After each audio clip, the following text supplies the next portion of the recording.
La réflexion sur l'incident du figuier des évangiles commencée dans notre premier livre, Réflexion sur le figuier des évangiles, continue sur cette phrase que le Seigneur avait dite à ses disciples témoins oculaires de l'incident.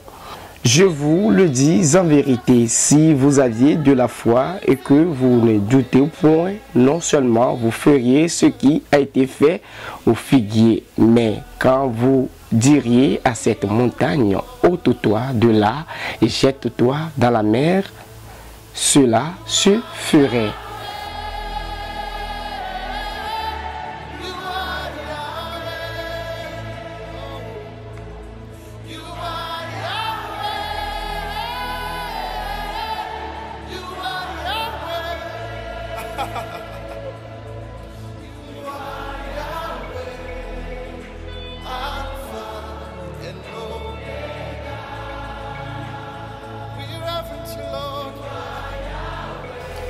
Heureux de vous retrouver ce matin pour cet entretien, messieurs et dames.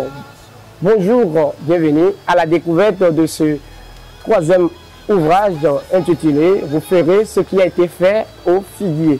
Bonjour, Mamie Grace. Bonjour, Monsieur Mathieu. Comment allez-vous ce matin? Je vais bien, merci. Nous avons découvert votre troisième livre intitulé « Vous ferez ce qui a été fait au figuier ». Cet ouvrage est le tome 2 de du premier chef-d'œuvre, Réflexion sur le figuier des évangiles. N'est-ce pas, pasteur? Oui, effectivement, ce livre est le tome 2 de notre premier livre, Réflexion sur le figuier des évangiles. Un arbre utile ou inutile pour le maître. Était-ce vraiment nécessaire de rédiger tome 2 de Réflexion sur le figuier des évangiles? Oui, ce tome 2 était nécessaire parce que notre réflexion sur le figuier des évangiles ne s'est pas arrêtée. Comme une source d'eau intarissable, la parole de Dieu nous a encore nourris, et nous avons senti le besoin d'édifier davantage le peuple de Dieu. Gloire au Seigneur. Tout à l'heure, lorsque vous parliez, deux mots me sont venus à l'esprit, puissance et déclaration. Pourriez-vous nous en dire plus, pasteur? Oui, au fait, ce livre parle de la puissance de Dieu et de la démonstration de la puissance de Dieu. Voilà pourquoi nous avons sous-titré ce livre « Une déclaration puissante pour une démonstration de la puissance de Dieu ». Ce livre parle de la puissance de Dieu et de la démonstration de la puissance de Dieu. D'accord. Nous avons suivi le parcours des disciples de Jésus-Christ.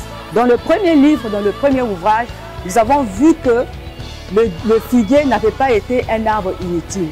Nous avons vu comment le Seigneur Jésus l'avait utilisé pour enseigner les disciples.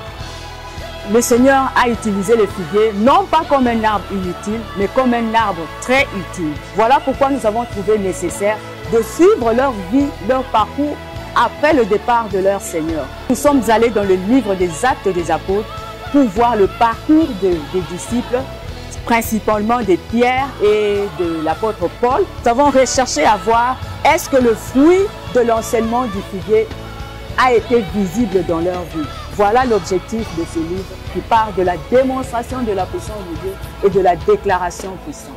Chers téléspectateurs, Madame vous laisse dans la soif de découvrir ce qui est écrit dans ce troisième ouvrage. Nous sommes ainsi arrivés à la fin de cet entretien. Merci de nous avoir suivis. Merci à toute l'équipe de la réalisation.